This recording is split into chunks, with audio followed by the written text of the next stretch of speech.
फाका मस्ती का जश्न और मुफलिसी का मखौल है छोटी सी दुनिया। तो आइए दोस्तों, एक बेहतरीन कहानी संग्रह आदरणीय ज्ञान प्रकाश विवेक जी की कहानी संग्रह को अपनी पैनी दृष्टि से देखा, परखा और जिया है साहित्यकार नवरत्न पांडे जी ने। आइए दोस्तों, नवरत्न पांडे जी ने इस कहानी संग्रह छोटी सी दुनिया को पढ़कर क्या बेहतरीन लिखा है। आज आप सबके सामने नवरत्न पांडे जी का वो लेख। दरअसल कुछ किताबें होकर भी महज किताबें ही नहीं होती। वो किताब लगती भर है, वो कुछ और होती है, जिंदगी या फिर जिंदगी से भी बड़ी। जैसे गीता महज एक किताब नहीं है, वह विभ्रमित और वाचाल मन की रेमेडी है। मुझे भी ऐसी ही किसी रेमेडी की तलाश रहती है। जब थक जाता हूं, जम जाता हूं, नौकरी और गृहस्थ जीवन के बीच बर्फ की मानिंद, तो मुझे तलाश रहती है ऐसी ही किसी रेमेडी की।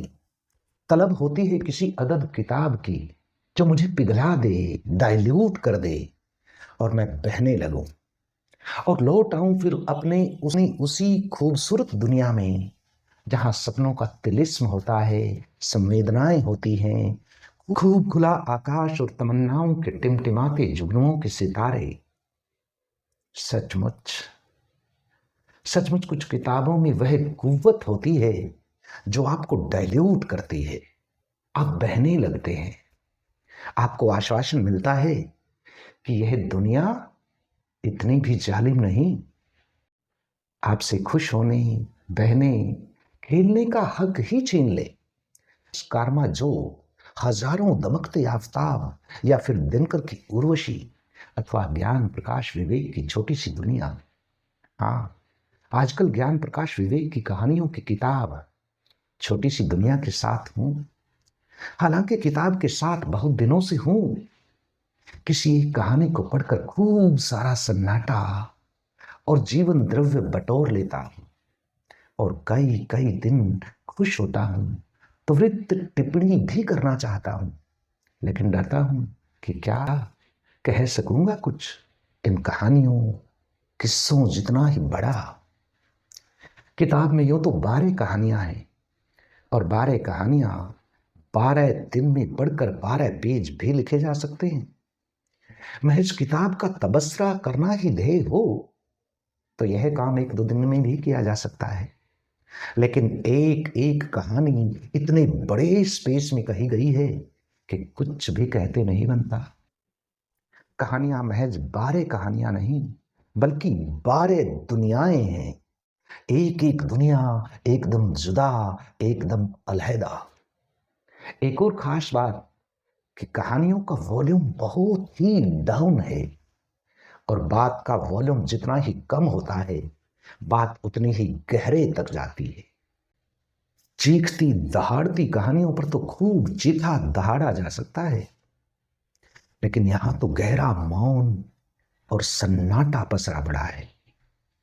ताज्जुब होता है कि भाषा में मौन को भी कहा जा सकता है।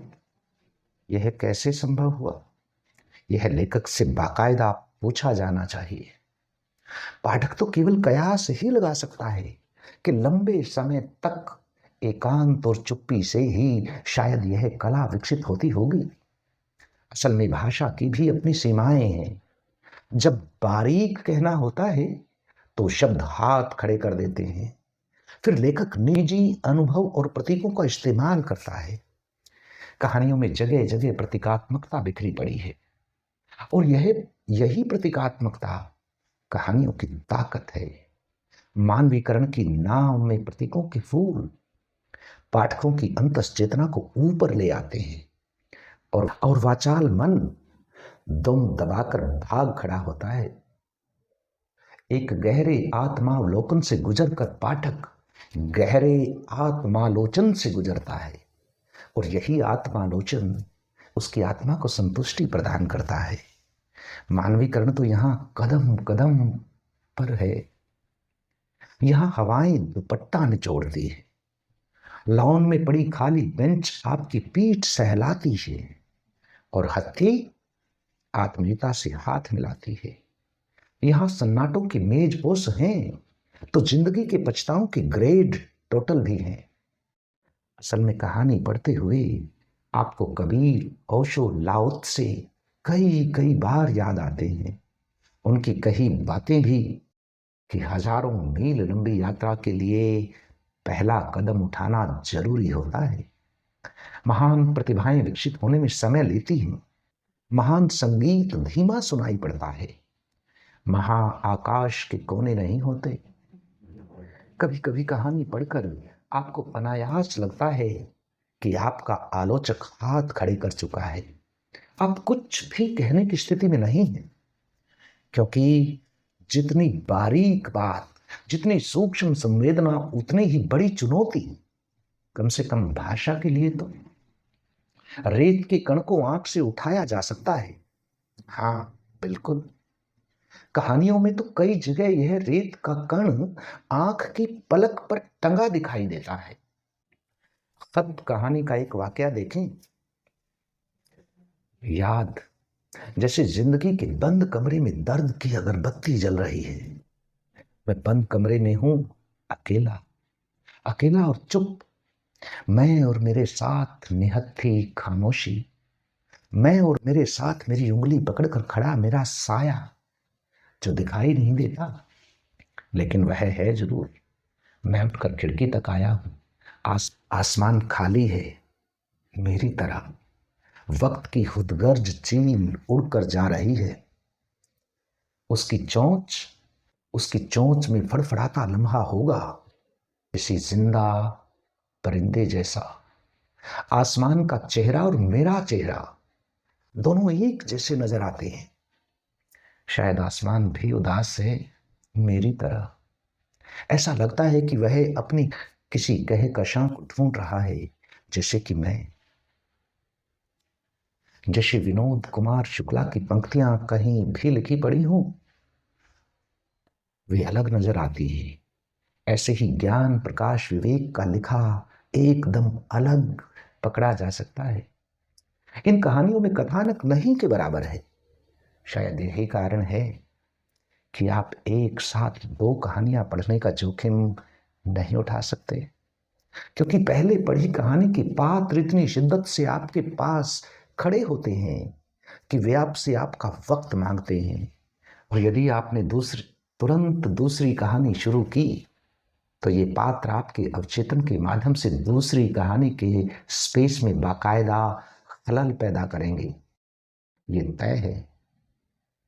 पात्र निर्मिति अथवा कैरेक्टराइजेशन में भावनात्मक और शाब्दिक भाषिक कंट्रास्ट जैसा कुछ रचा गया होता है, और इसी कंट्रास्ट के चलते आप सिर्फ कहानी की दुनिया में ही रहते हैं और अवचेतन के स्तर पर भी कुछ और सोचने का जोखिम नहीं उठा सकते। मसलन किसी भी कहानी का उदाहरण लें, जैसे ज्योमेट्री बॉक्स कहानी का धांसू पात्र वेदू टेढ़ा। यार क्या जीवट है वेदू टेढ़ा में। वह प्रार्थना सभा में बाकी बच्चों से एकदम जुदा है। बाकी बच्चे स्कूल की प्रार्थना सभा में महज प्रार्थना गा रहे हैं, लेकिन वेदू टेढ़ा साथ में रो भी रहा है। इस भावनात्मक आवेग और आत्म प्रलय के चरमोत्कर्ष में लेखक कहता है कि शायद वेदू टेढ़ा जैसों की ही प्रार्थनाएं कबूल होती हैं। वैसे ज्योमेट्री बॉक्स जैसी कहानी के स्पेस की थाह लेना आसान काम नहीं है। कुछ भी हो सकता है और किसी के साथ भी हो सकता है। हमें तो देखना ये था कि आखिर तो कहां तक है। जैसी फिलॉसफी के विस्तार में लिखी गई ये कहानी बहुत शिद्दत से कहती है कि आखिर आदमी के बारे में कोई भी कयास लगाना, उसकी सीमाएं मुकर्रर करना हमेशा खतरनाक होता है। आदमी कुछ भी कर सकता है। प्रत्येक कहानी के कथ्य में एक जोखिम यह भी है कि घटनाक्रम अव्वल तो घटनाक्रम है ही नहीं, और यदि मनोविज्ञान जनित अथवा दर्शन जनित घटनाक्रम है भी तो वह अगली किस पंक्ति से एकदम बदल जाएगा, कहा नहीं जा सकता। अतः पाठक हमेशा होश में कहानी पढ़ता है, नहीं तो हाथ मलने के सिवा और कुछ नहीं बचता। जैसे बूढ़ा कहानी का पात्र, बूढ़ा हालांकि पात्र का कोई नाम नहीं है, प्रथम दृष्टिया स्वयं लेखक के साथ साथ पाठक को भी वह बूढ़ा अखरता है, और पाठक सोचता है कि यह अभी लेखक से एक दो झिड़की खाकर चला जाएगा और फिर असली कहानी शुरू होगी। लेकिन नहीं, वह कहानी का बाकायदा प्रमुख पात्र है, और न जाने कब लेखक के साथ साथ पाठक भी उसकी गिरफ्त में आ जाता है, और बाकायदा बूढ़ा आपके ड्राइंग रूम से होता हुआ न जाने कब आपके जहन में सरक आता है। कहानी पढ़ते हुए फहमी बदायूनी का शेर कई बार याद आया।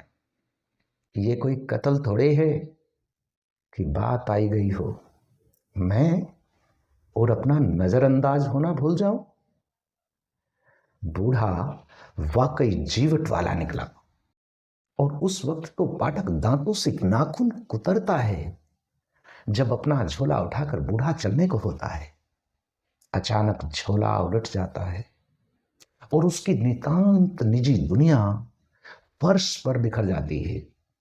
2 रोटी, अचार की 1 मिर्च, आधा कटा प्याज और एक किताब, the old man and the sea, और अदृश्य रूप से बूढ़े का खिलंदड़ापन, उसकी मस्ती, उसका वर्चुअल म्यूजिक और डांस जैसे आपको चिढ़ाते हैं कि देख बरकुरदार, तेरे पास होगी महंगी महंगी कारें और आलीशान अट्टालिकाएं और नेम प्लेट, लेकिन जिंदगी तो यहाँ है।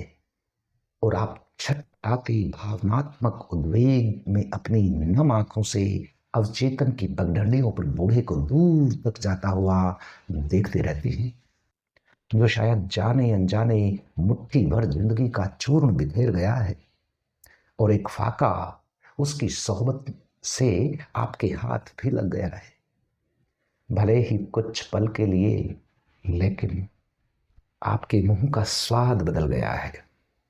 आप इस पात्र को, जिसका नाम भी आप नहीं जानते, वह वर्चुअल है, आभासी है, इसे आप मन से थैंक यू कहना चाहते हैं, और जो आपके आसपास जिंदा पात्र हैं, एकदम बोलते बतियाते, उनसे बोलचाल आपको एक जोखिम लगता है कि न जाने। खैर, यही इन कहानियों की ताकत है। खत, हारी हुई बाजियां, शहर छोड़ते हुए ओल्ड होम में एक सुबह, वह हम सफर था, पुलिया, चुप भी एक भाषा होती है, फासला और छोटी सी दुनिया। किसी भी कहानी पर घंटों बात की जा सकती है।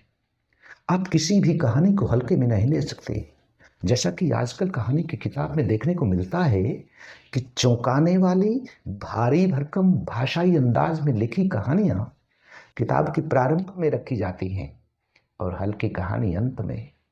लेकिन यहाँ ऐसा नहीं है। इस किताब में किसी भी कहानी को शुरू करें, कहानी अपने आप में मुकम्मल दुनिया की रचना करती चलती है। पता नहीं क्यों आदतन कहानी पढ़ते हुए मैंने पेंसिल से खाली सफ़ों पर कुछ नोट डाल दिए हैं, और ये नोट्स बाद में देखें तो अच्छे लगे, आपको भी शायद अच्छे लगे। जैसे खत कहानी पढ़ते हुए दुनिया की सबसे संकरी गली में बनाया जा सकता है दुनिया का सबसे बड़ा घर, बशर्ते कि वहां 2 प्रेमी रहते हों। ज्ञान प्रकाश जी कहानी का अंत नहीं करते, उन्हें ओपन एंडिंग छोड़ देते हैं, जैसे वे इन कहानियों को कहीं पहुंचाना नहीं चाहते। इनमें कथानक नहीं है, लेकिन फिर भी कथानक तो है। शब्दों का खेल है, पात्र खेलते हैं, लेखक दृष्टा रहता है, ठीक वैसे ही जैसे कोई धरती पर खेलते सचमुच के पात्रों को महज देख रहा हो। क्षण को पकड़ने का हुनर फोटोग्राफी है और ध्यान भी तो यही है। शानदार, खन्ना, खुशबाज, खिलंदरा, बेफिक्र और जिंदगी को ठोकर पर रखने वाला यार बाश, ऐसे खन्ने टोली में होते हैं। वक्त की जटिलताएं जब जिंदगी से प्रेम तत्वों को खारिज कर देती हैं तो प्रेम पत्र भी निशानियों में तब्दील हो जाते हैं।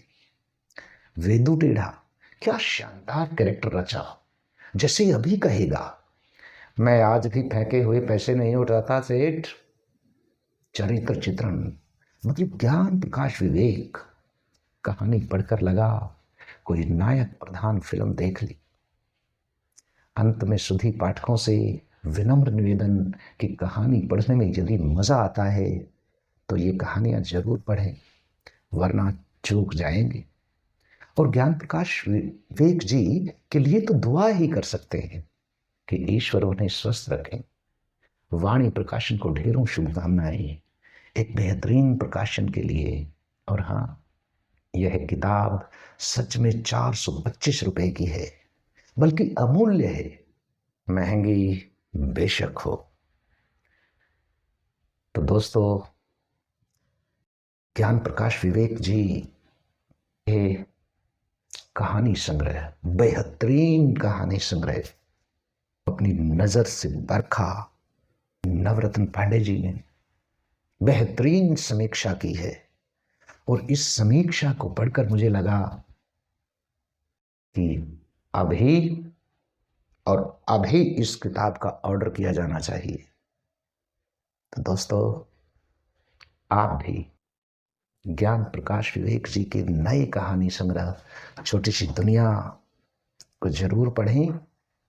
लेखक और बेहतरीन समीक्षक नवरत्न पांडे जी को बहुत बहुत बधाई। आप सब दोस्तों का बहुत बहुत आभार। नमस्कार। मैं आपका अपना मदन लाल मधु। नमस्कार दोस्तों।